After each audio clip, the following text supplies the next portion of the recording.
I do all of the sales for Solar on Steroids, and I know nothing about sales.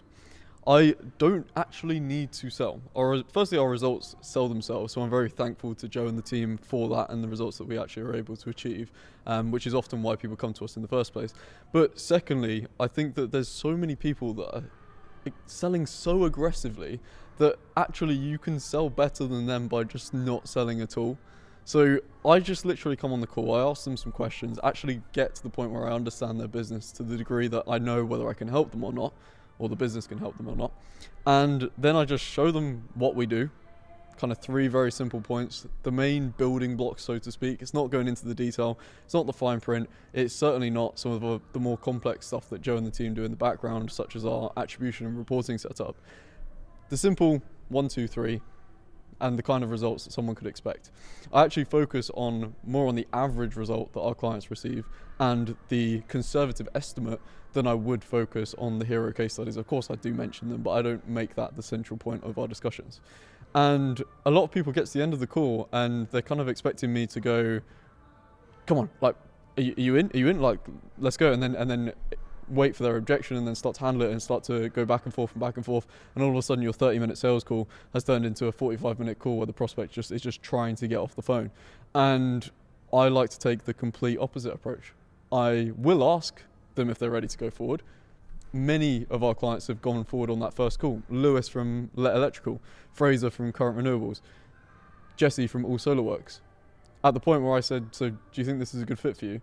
They said, yeah, and we just cracked on, got the contract over, invoice sent, everything paid, onboarded, straight to results, right?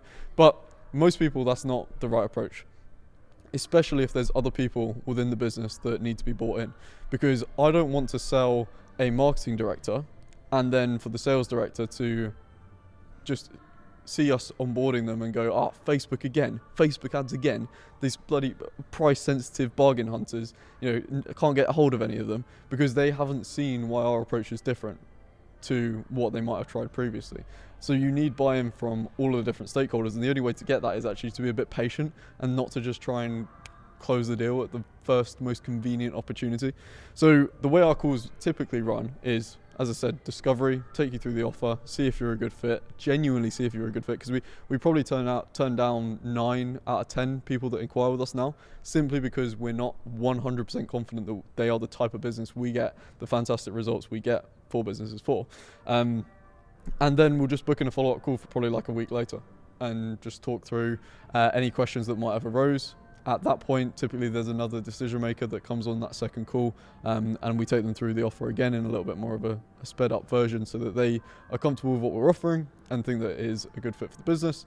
And then we'll go ahead from there. And it's actually a very relaxed process. And I had feedback just this week. It was yesterday, Friday.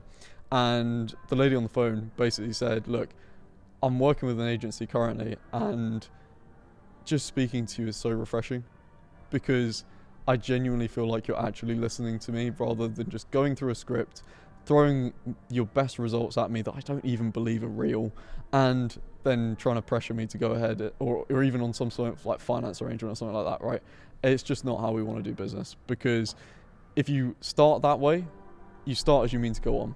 And if you start in a way that lends itself to a short-term transactional relationship, you will have a short-term transactional relationship. Whereas if you set it up for success from the start, where every party is bought in and understands the process, then you set yourself up for a flourishing relationship like we've got with many of our clients. We've probably got over 10 that have been working with us for over a year now, and we've only been around for 18 months, So it's really important that takes place. So if that